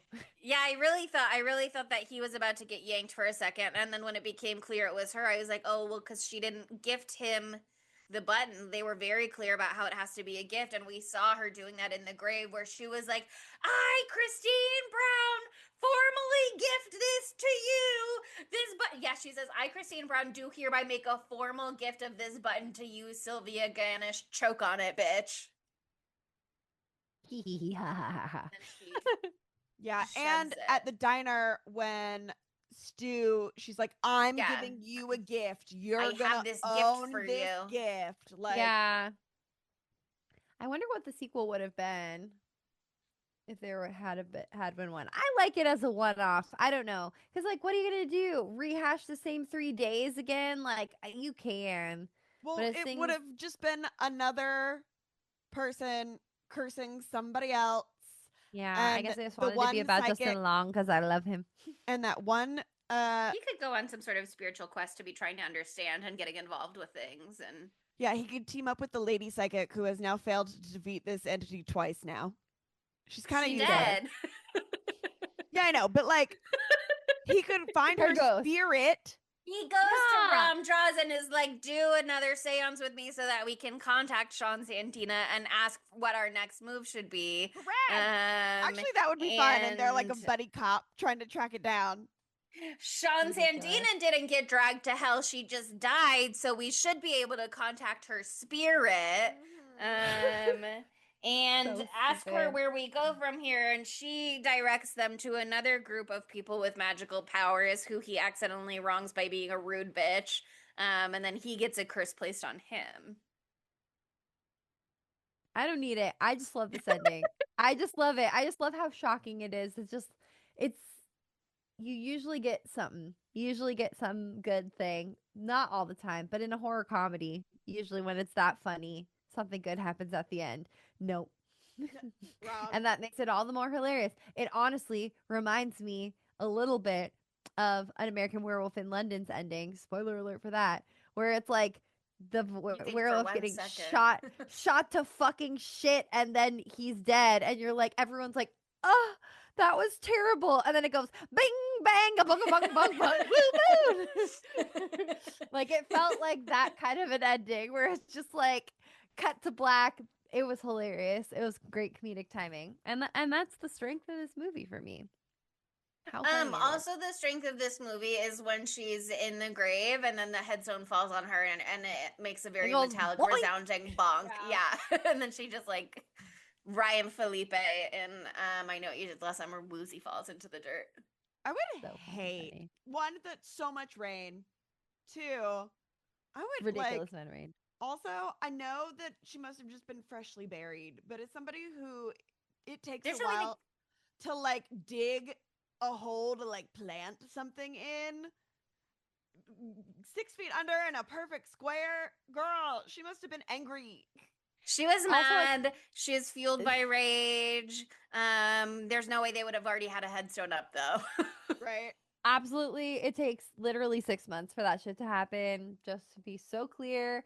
And then also, when she was shoveling, there was no dirt coming out, and I thought that that was a funny inconsistency. Like, she was shoveling really hard, there was no dirt flying. I was like, how did they fuck this up? Mm-hmm. I liked it though. I thought it was funny. Anyway, I also are love the we? granddaughter. Oh, I sorry. just think she's great. She seems Oh, cool. she's a hottie. She's a Everyone bitch, who but was I at love that her. funeral was hot and cool, but there you go. Anyway, that leads us to the time. Is it Segments. time Or for? segmentos? Just Wow. segments because I said it first. Gotta miss It's time. time to ask the age-old question: how could this movie be gayer? And I would like to open it up myself this time instead of posing it to you by saying that I think that Ramjas and Milos had something. Relations. Um, I think they had relations. There was a passion that Ramjas showed when he ran to Milos, and he's like, "Are you okay?" And they're holding each other's hands. That's another reason why I think that they all speak Spanish, is because that's their love language between each other. That's what they speak to each other in bed. Mm-hmm. And that's what I've got. Any other thoughts that you'd like to share? I have a question I present to you. Is the Lamia a lesbian? Evidence for when she's in the Ooh. body of Sean Sandina, she licks her lips and says, I come for you, Christine. Evidence against, she says, I don't want your pussy, you dirty pork queen. She doesn't say pussy, but that's the takeaway. She doesn't want her pussy, but she does come for her. So where does that leave us? Who's to say? It's really hard to say. She's unsure. She's questioning. She's questioning. She's questioning for She's sure. in the questioning area. Yeah. You think that she'd figured it out by now because she's a centuries old demon, but sometimes it takes you a longer time. Late to lesbian, it can I happen. come for you. I don't want your cat. I'm still figuring it out. Okay, just like I let can't me believe go it on my own barfed journey. out its corpse. The cat did not need to die. He's like, you have such a good heart. Yeah. Rom, the psychic. Yeah, he's gay. No, Obviously a and gay Milos is man. his lover. Yeah. He Milos is dresses his lover. too well to be a straight man. I'm just saying. Mm-hmm. He's throwing a fit He's this too whole movie. He's too emotionally mature. Christine, I think, is very straight. Not a bisexual bone in her. In fact, she is, I would argue, the throat goat. Mm. She's taking it all down, no problems, Literally. unbothered, no recovery He is time. the throat goat. Oh my god. She has no gag reflex. Good for her, I guess. Clay's a all the lucky way, man. That's the all the way dream. to the elbow. That's Slides impressive. back out. She's unbothered. I hadn't thought about it that way, and it's kind of shocking that I hadn't. But it's right there on the page. What a queen. That's why they call her the pork queen. Ah.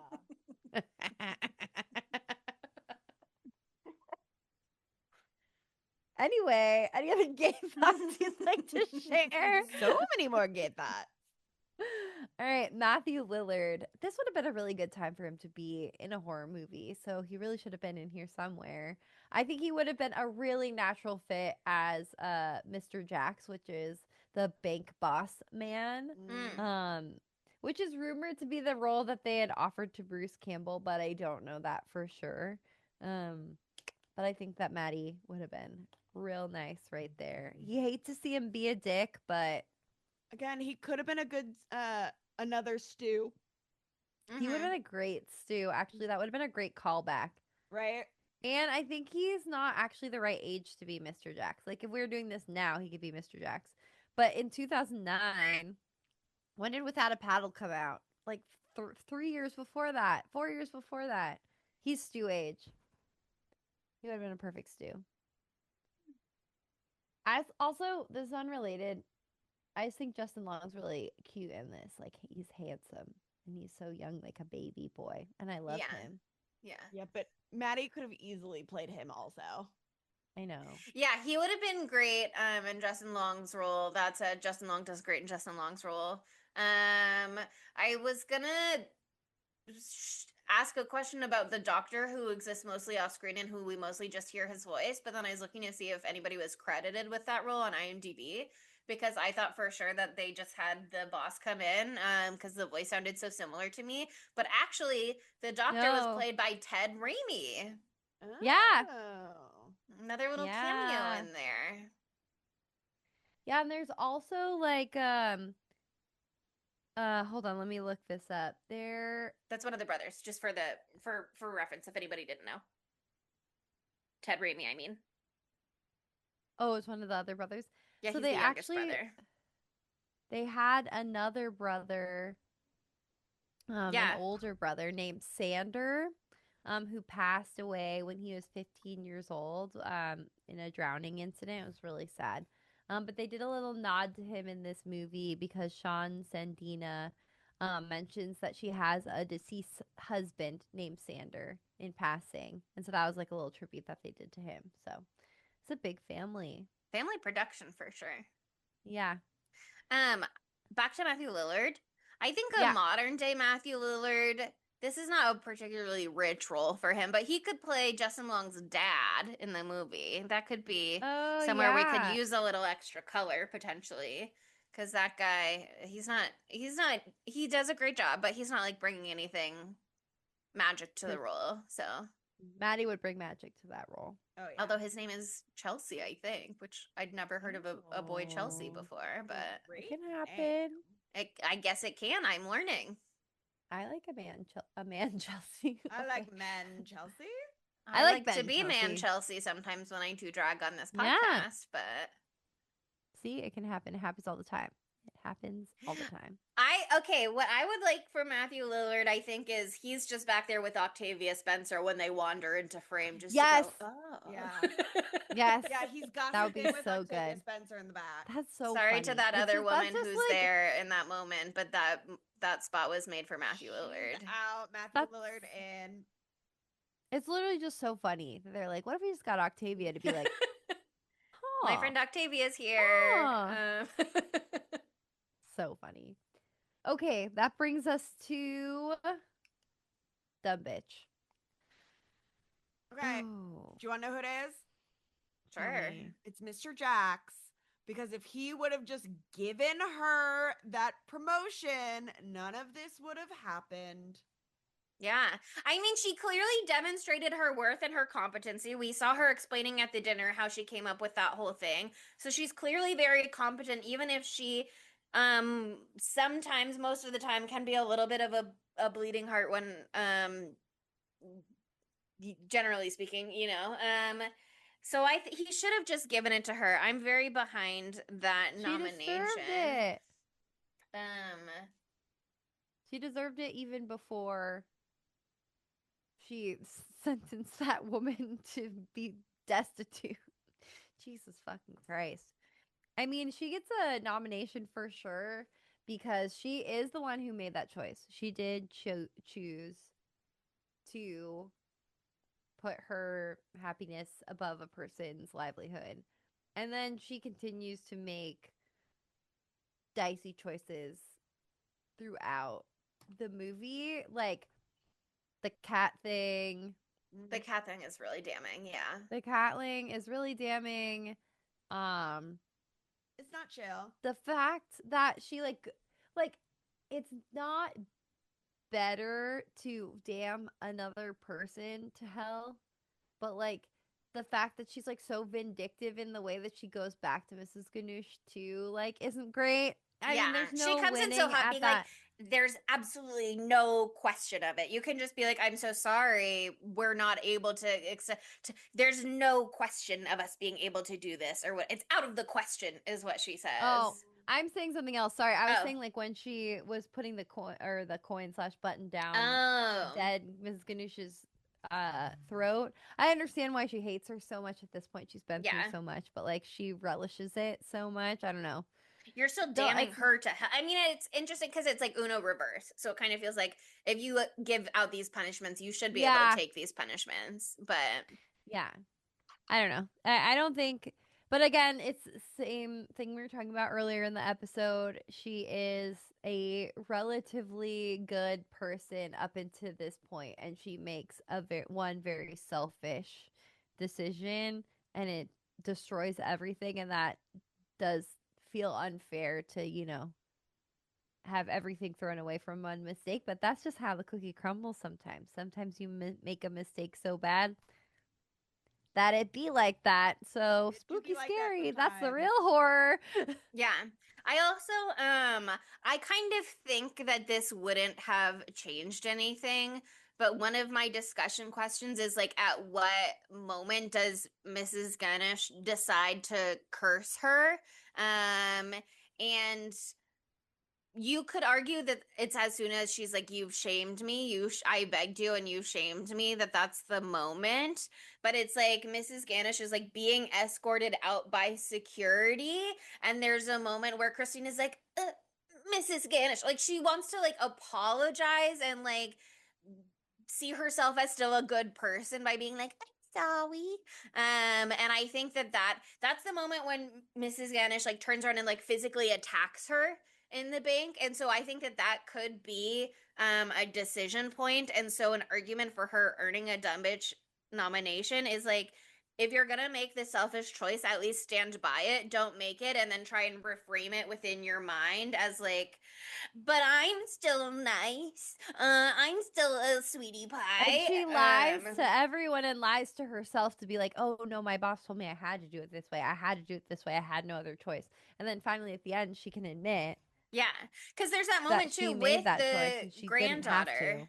There's the moment with the granddaughter where she's like, "My boss said I had to," and the granddaughter's like, "Are you gonna fucking come onto my porch and lie to me?" And she's like, "No."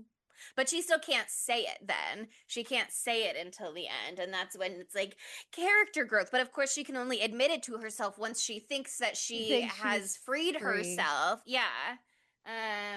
So I do I think think she's a it's little gotta bit of a dumb be. bitch for not just like owning the choices Yeah. that she's making.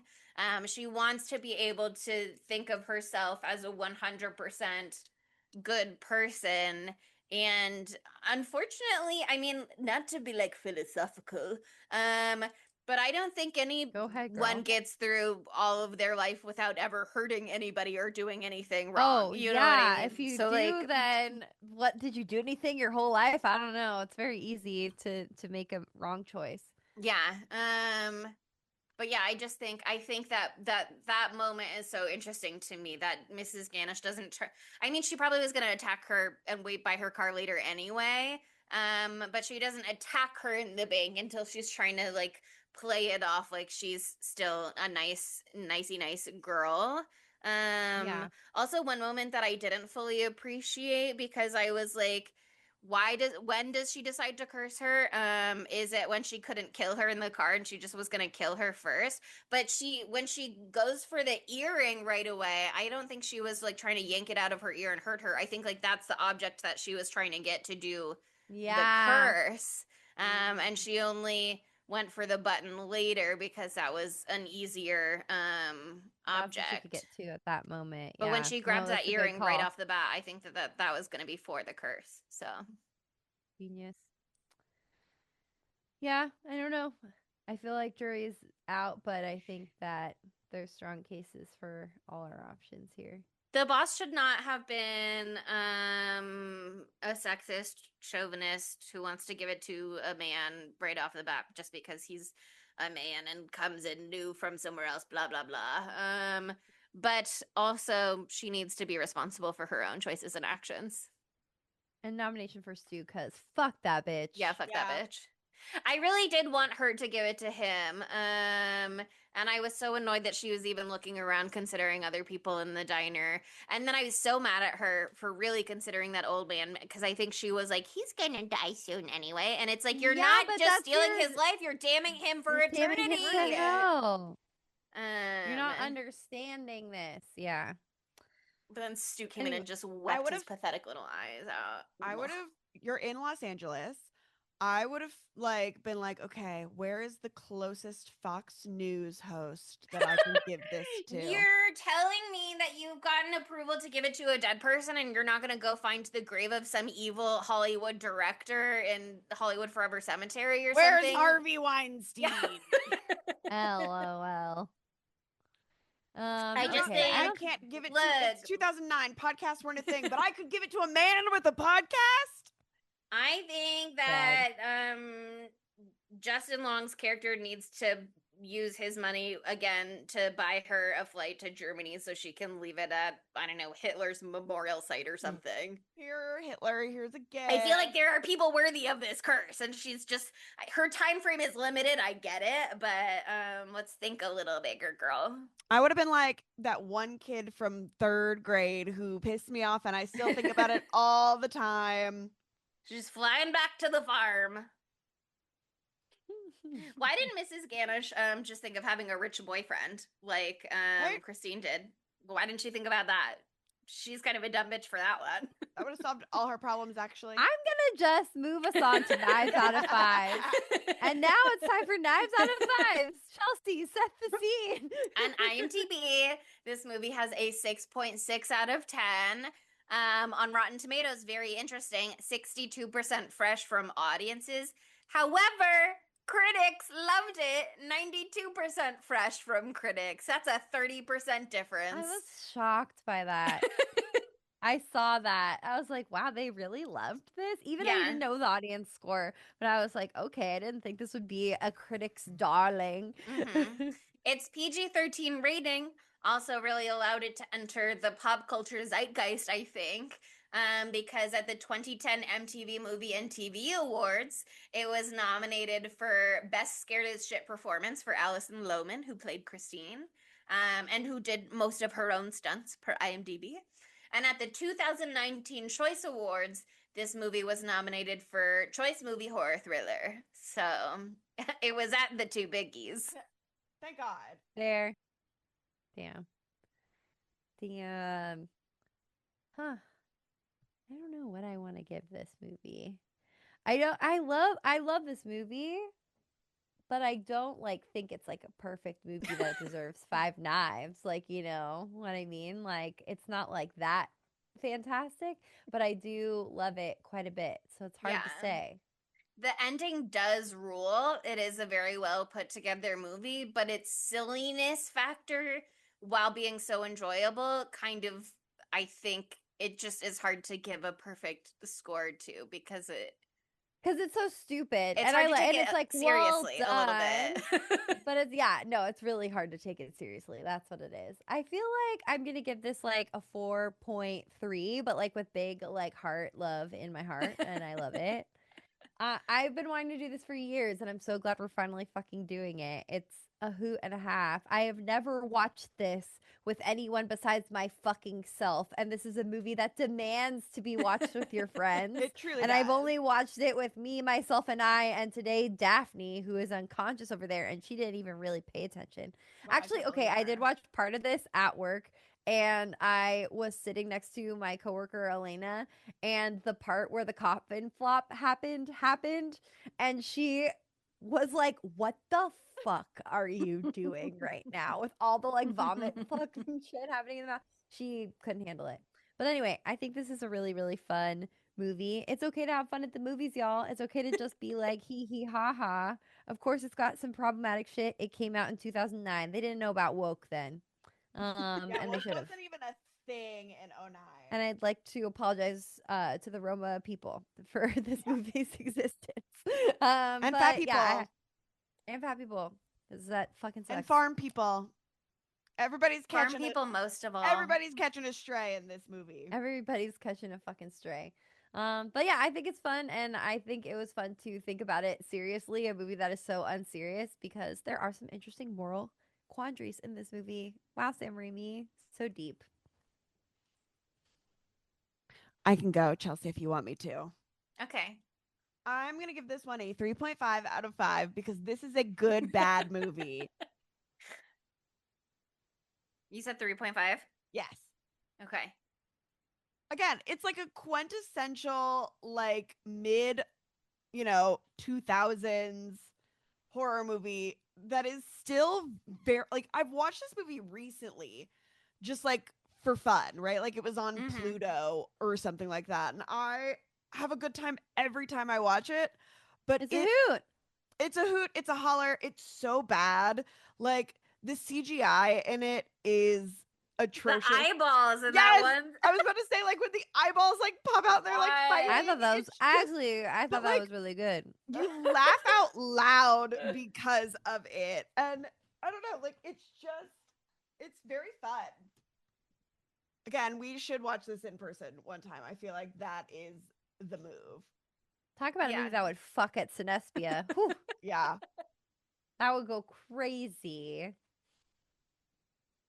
Yeah. I mean, I think that, like I said, there is actually a lot of really interesting construction in this movie of like how they're setting up the circumstances and how there's something in the beginning that has good payoff later.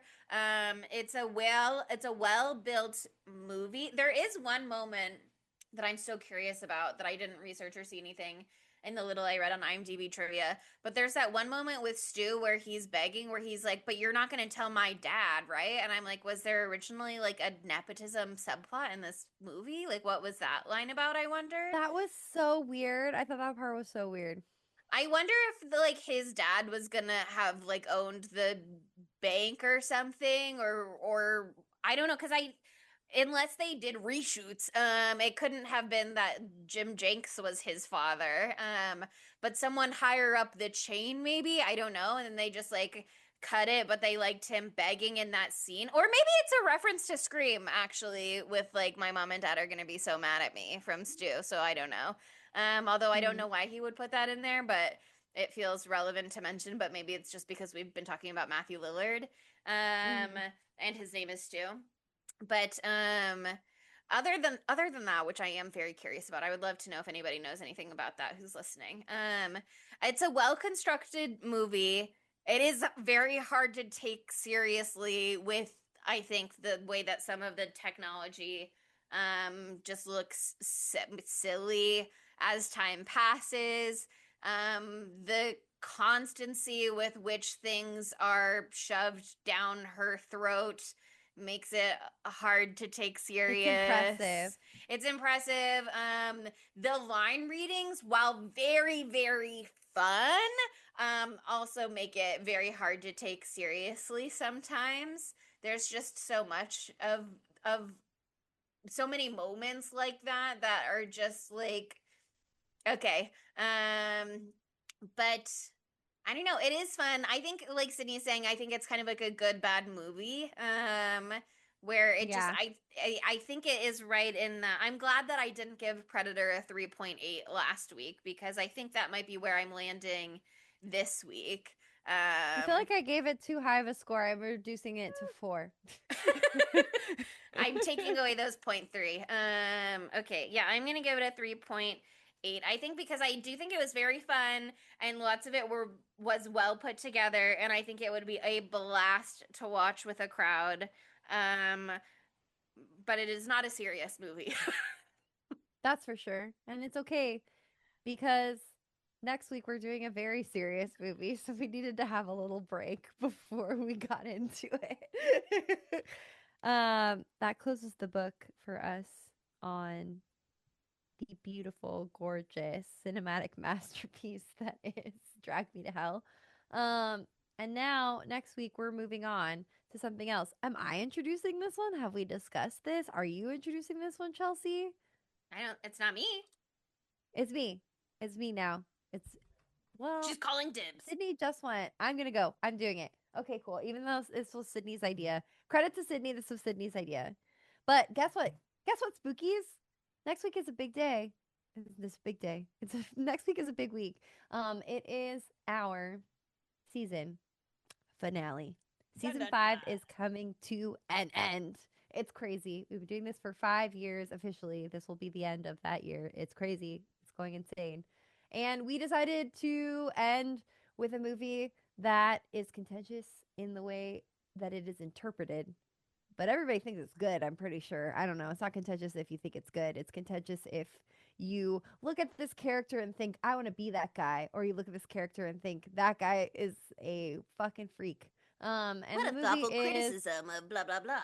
Or what a thoughtful criticism I of love blah, him. blah, blah. What a slay. Oh my Yeah. god. I want to look just like him and be just like him and do everything that he does. Can't wait to get into that.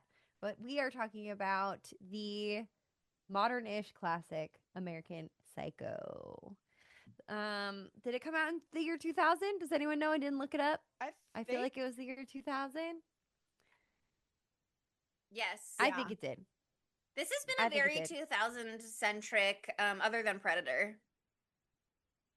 2005, 2009, 1987, 2009, 2000. Quick, Chelsea, come up with a theme. A retroactive theme. Predator. There you go. That's Predator it. Predator thoughts. Yeah. There you go. Look at that. Did you see how she did that? Anyway, we're very excited to do this movie. We've talked about it a lot. I think I've always wanted to learn more about the different interpretations of it. You know, I saw it and knew what I thought about it, but it's just crazy to me that there are men out there who see it in a different way. And I might try to read the book before next week, but I also might not, because I heard that it is horrific to read if you are a woman. And so I do not know if I am going to put myself through that. Adam read it and was like, it was very interesting and maybe you should not do it. So yeah, we'll find out. I'll let you know if I decide to hurt myself by reading that book before next week. But I'm really excited to go down this rabbit hole with you all. I'm curious to watch it for sure. Have you seen it before? I've seen it before, but a long time ago, and before I knew that it had a female director. So I think I kind of just maybe put it in a category that I don't think I appreciated if there was commentary in the film. Let me put it that way. So I'm curious to view it with new, more educated, aware eyes and see what I think of it this time around. I hadn't had a film critiquing podcast for 5 years when I saw it the last time. Thank God we did our 5 years of homework to get here. Yeah, now with these new educated eyes, I'm gonna probably glean so much. It's gonna be crazy. But anyway, we're excited to celebrate our season finale with you, and you can celebrate it with us too by giving us a 5-star review on Apple Podcasts, where you say, "Happy 5 years, queers." 5 stars, 5 years. Yeah, there you go. Queer, hooray! There you go. That was really good. It rhymed. It felt good. High 5 stars. High 5 years. 5 stars. You got it. You did it. Great job. You're picking 5 up what we're stars putting down. Also, a 5-star rating on Spotify works as well. And why not follow us on social media? We're at Spooky_Tuesday on pretty much everything except for Facebook and Tumblr, where we're at Spooky Tuesday Pod. Go to spookytuesdaypod.com for your one-stop shop for all of our shit. It's gorgeous. There's pictures of us looking like cult leaders. There's blog posts. There's information. If you wonder, did Spooky Tuesday cover that movie before? Go to our A to Z movie list and you can just look it right up, girl. You will find out. It will be amazing for you. We've covered literally 254 now. Is this like 53? I think so. I think this is our 54. This is 254. 254 movies plus, because we've done some double features. So get in there. And also we are on YouTube, where you can see us being ourselves for the first time in weeks. We're finally settling into ourselves. We're not dressed up as anyone. This movie is about not changing who you are and not hiding who you are. And we embraced that on purpose thematically. This is real. This is me. I'm exactly who I'm supposed to be now. Oh, man. Mitchie Torres, sing it. See, you stay to the end, you get songs. So you we can will break out in songs a lot of the time. And it's always better when you see us acting it out, and you can only see that on YouTube. So subscribe. And that's it. At the end of the day, I have to say thank you so much for listening, and we will see you next Tuesday. Bye, spookies. Spooky Tuesday was created by Monica Height, Sydney Thompson, and Chelsea Duff, and edited by Sydney Thompson. Our gorgeously spooky tunes are all thanks to Tamara Simons, who you can follow on Instagram at Great18. That's GR818_. And our podcast art is by Ryan Brom, who you can follow on Instagram at Ryan Brom Art. That's RyanBrommArt. Learn more about Spooky Tuesday at spookytuesdaypod.com and subscribe to our Patreon at patreon.com/spooky_Tuesday.